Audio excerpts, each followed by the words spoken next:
Capítulo 43.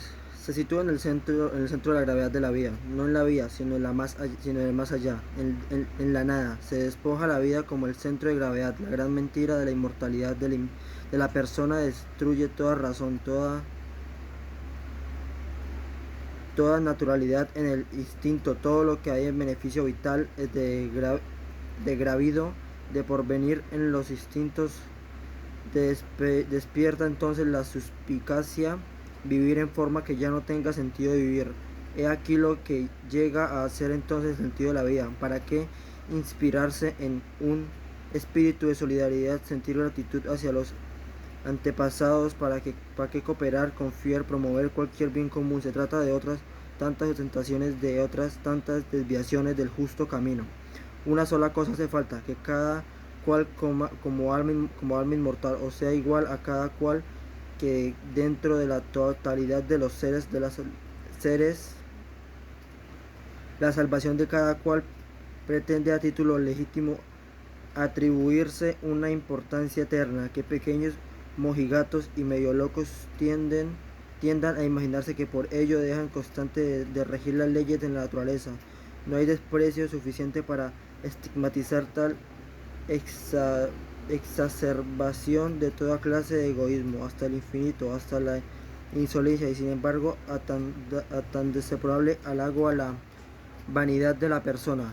Debe el cristianismo su triunfo de este modo ha traído precisamente a todos los malogrados, díscolos y desheredados todo la es y escoria de la humanidad. La salvación de alma quiere decir el mundo gira alrededor de mí, el veneno y la igualdad de derechos por nadie nació esparcido tan sistemáticamente como por el cristianismo. Desde lo más recóndito y malos instintos, el cristianismo ha sido liberado, una guerra sin cuartel a todo sentimiento de veneración y distancia jerárquica entre los hombres. Esto es a la premisa de toda elevación y expansión de la cultura del resentimiento de las masas. Se ha forjado su arma principal, blandida contra nosotros, contra todo lo aristocrático, gallardo y generoso sobre la tierra, contra nuestra felicidad sobre la tierra, la inmortalidad acordada a fulano y sutano. Ha sido hasta ahora el atentado más grave contra la humanidad aristocrática, y no subestimamos la fatalidad que, partiendo del cristianismo, ha penetrado en la política. Ya nadie trata de reivindicar prerrogativas y derechos de señoría, experimentar un sentimiento de veneración ante sí mismo y ante lo que son afines proclamar un patos de la distancia jerárquica. Nuestra política se resiste de una falta de coraje. El aristocratismo de la idiosincrasia ha sido socavo del modo más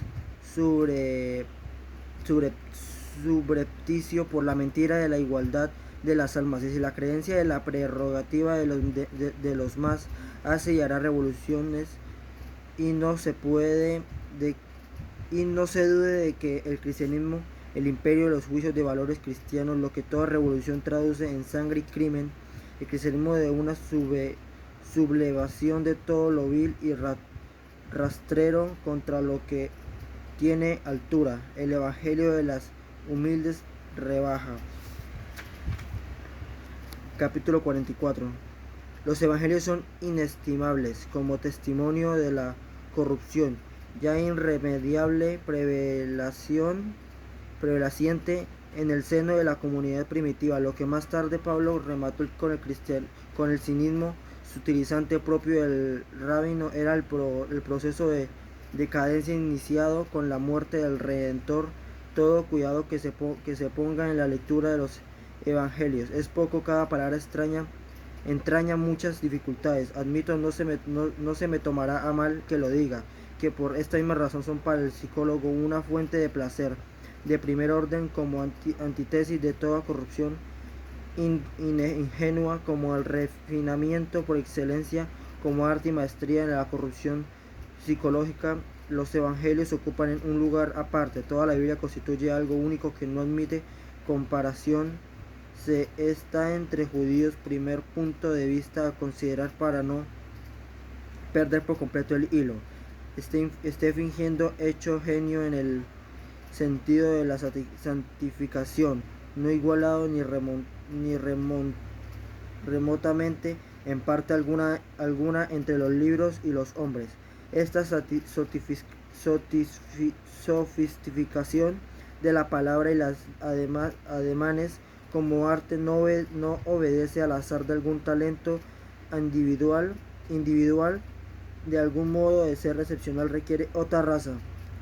En el cristianismo como arte de mentir sanamente, todo el judaísmo, una rigurosísima práctica y técnica judía multisecular, alcanza su plena maestría. El cristianismo esta última ratio de la mentira es el judío 2 veces y aún 3 la voluntad fundamental de usar exclusivamente conceptos, símbolos y actitudes probados por la práctica del sacerdote, el rechazo instintivo de cualquier otra práctica, de cualquier otra perspectiva de calor y utilidad. No supone mera tradición, sino herencia, solo como herencia, obra cual según naturaleza la humanidad toda, sin exceptuar los mejores espíritus de los mejores tiempos, excepción hecho de uno que tal vez no sea más que un monstruo. Ha sido víctima del engaño, se ha leído el Evangelio como si fuese el libro de la inocencia, hecho que prueba de un modo incluyente la maestría con que se ha fingido. Claro que si pudiésemos ver siquiera de paso a todos esos curiosos mojigatos y santos habilidosos, se acabaría la farsa, y precisamente porque yo no leo palabras sin ver adamanes, acabo con ellos. Yo no soporto en ellos cierta manera de alzar los ojos. Por fortuna los libros son para la más mera literatura, no hay que dejarse confundir. Dicen, no juzguéis, sin embargo, manda al infierno a cuanto los estorba. Haciendo juzgar a Dios, juzgan ellos como glorificando a Dios, se glorifican a sí mismos postulando las virtudes que ellos son capaces de practicar, aún más que ellos necesiten para mantener en su posición dominante, dan la magna apariencia de que luchan por la virtud, bregan por el imperio de la virtud. Vivimos y morimos. Capítulo 45. Ofrezco a continuación algunas pruebas de lo que esa pequeña gente se ha metido en la cabeza, de lo que ha puesto en boca de su maestro, sin excepción confesiones de alma sublimes, y donde quiera que os desecharan, no queriendo escucharos, retirados de allí, sacudid el polvo de vuestros pies en testimonio contra ellos. En verdad os digo que Sodoma y Gomorra serán tratados con menor rigor en el día del juicio que tal ciudad. San Marcos 6:11. Qué evangélico, al que escandalizarse a alguno de estos pequeños que creen en mí, mucho mejor la fuerza que le ataran el cuello una de esas piedras de molino que mueve un asno y la echarán al mar. San Marcos 9:41. Qué evangélico. Si tu ojo te sirve de tropiezo, arráncalo. Más te vale entrar tuerto en el reino de Dios que tener 2 ojos y ser arrojado al fuego del infierno, donde el gusano que los roe nunca muere, ni el fuego jamás se apaga. San Marcos 9:46-47. Esas palabras nos refieren precisamente al ojo. En verdad os digo que algunos de aquí no han de morir antes de ver el adivinamiento de Dios y su potestad. San Marcos 8:39. Qué bien metido. Si alguno quiere seguirme, niéguese a sí mismo y cargue con su cruz y sígame pues. Comentario de un psicólogo. La moral cristiana es refutada por sus razones cuadran todo esto con la ciencia cristiana. San Marcos 8:34. No juzguéis para que no seáis juzgados, porque con el mismo juicio con que juzgaréis, habéis de ser juzgados, y con la misma medida con que midiréis, seréis medidos vosotros. San Mateo 7:1-2. Vaya un concepto de la justicia de juez justo, que si no amáis sino a los que os aman, premio habéis de tener. ¿No lo hacen así también los publicanos los publicanos, y si no saludáis a otros, a vuestros hermanos, ¿qué hacéis además? ¿Por ventura no hacen también esto los paganos? San Mateo 5, 46 al 47. Principio del amor cristiano: pretende, en definitiva, una buena remuneración. Pero si vosotros no perdonáis a los hombres, tampoco vuestro Padre perdonará vuestros pecados. San Marcos 6, 15, episodio 15 o versículo 15. No arroja esto una luz muy favorable que sigamos sobre el susodicho Padre. Así que buscad primero el reino de Dios y su justicia, y todas estas cosas se os darán por añadiduría. San Marcos 6, 33. Todas estas cosas quiere decir alimento, ropa, todo cuanto se necesita para vivir. Un error para decir poco. Algunas líneas más arriba, Dios aparece como sastre en determinados casos, por lo menos. Alegraos en aquel y saltad de gozo, pues os está reservado el cielo una gran recompensa. Tal era el trato que daban sus padres a los profetas. San Lucas 6, 23. Qué gente tan insolente, hasta le da por compararse con los profetas. ¿No sabéis vosotros que sois templo de Dios y que el Espíritu de Dios mora en vosotros? Pues si alguno profanare el templo de Dios, Dios le perderá a él, porque el templo de Dios que sois vosotros santo es. Epístola 1 a los Corintios 3, 16 al 17. Tales conceptos merecen el más profundo desprecio.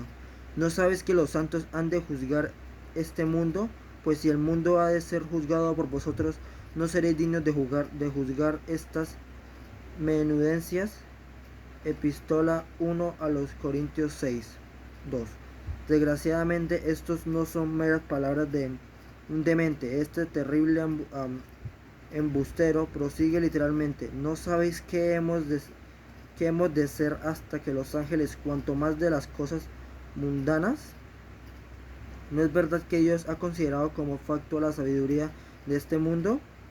Porque ya el mundo a vista de la sabiduría divina no conoció a Dios por medio de la ciencia. Lugó a Dios salvar a los que creyesen en él por medio de la locura de la predicación. Considerar, sino, hermanos, quiénes son los que han sido llamados de entre vosotros, como no sois muchos los sabios según la carne, ni muchos los poderosos, ni muchos los nobles, sino que Dios ha escogido los necios según el mundo para confundir a los fuertes y a las cosas viles y despreciables del mundo, y aquellas que no valían nada, para destruir las que valen, en fin, que ningún mortal se jacte ante su acatamiento. Epístola 1 a los Corintios 1, 20 y siguientes.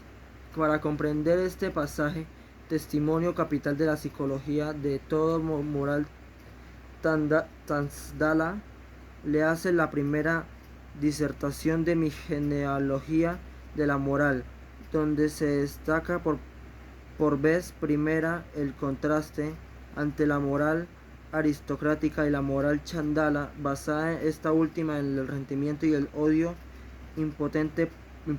Pablo fue el más grande de todos los apóstoles de la venganza. Capítulo 46. ¿Qué se refiere de esto? ¿Qué se infiere de esto? Que es necesario ponerse a guantes cuando se lee el Nuevo Testamento. La proximidad de tanta impureza impone casi esta medida. No aceptaríamos la compañía de primitivos cristianos como no buscamos la de judíos polacos. No hace falta ni siquiera esgrimir argumentos para refutarlos. Unos y otros no huelen bien. En vano he buscado en el Nuevo Testamento un solo rasgo simpático. No hay en él nada que sea liberal, bondadoso, franco, decente. Aquí la humanidad ni ha comenzado. Faltan los instintos de la limpieza. No hay en el Nuevo Testamento más que malos instintos. No hay ni siquiera la valentía de afirmar estos malos instintos. Todo es cobardía, prurito de cerrar los ojos y engaño de sí mismos. Cualquier libro parece limpio cuando se lee después del Nuevo Testamento. Por ejemplo, inmediatamente después de Pablo leí con íntimo deleite a Petronio, ese ironista más donoso, más travieso del que pudiese decirse lo que Domenico Boccaccio escribió El duque de Parma sobre Cure Borgia, et tutto festo, inmortalmente sano, inmortalmente alegre y bien nacido.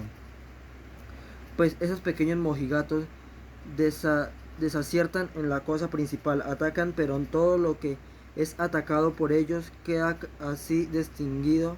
Eso es honor provocar la ira de los primitivos cristianos. No se lee el Nuevo Testamento sin sentirse atraído por lo que maltrata, para no hablar de la sabiduría de este mundo, que un alborotador insolente trató en vano de desacreditar por medio de la locura de la predicción. Más incluso los fariseos y los escribas se benefician con tal enemistad. Algo valdrían, ya que fueron odiados de una manera tan indecente y hipocresía. Vaya, un reproche en boca de primitivos cristianos. En último análisis, los fariseos y los escribas eran los privilegiados. Con esto basta para que se desate el odio de Chandala, el primitivo cristiano. Me temo que también el último cristiano, que yo viviré tal vez para verlo, empujando por su más soterrado instinto, se subleva contra todos los privilegiados, vive y lucha siempre por la igualdad de derechos. Bien mirado, no tiene más remedio.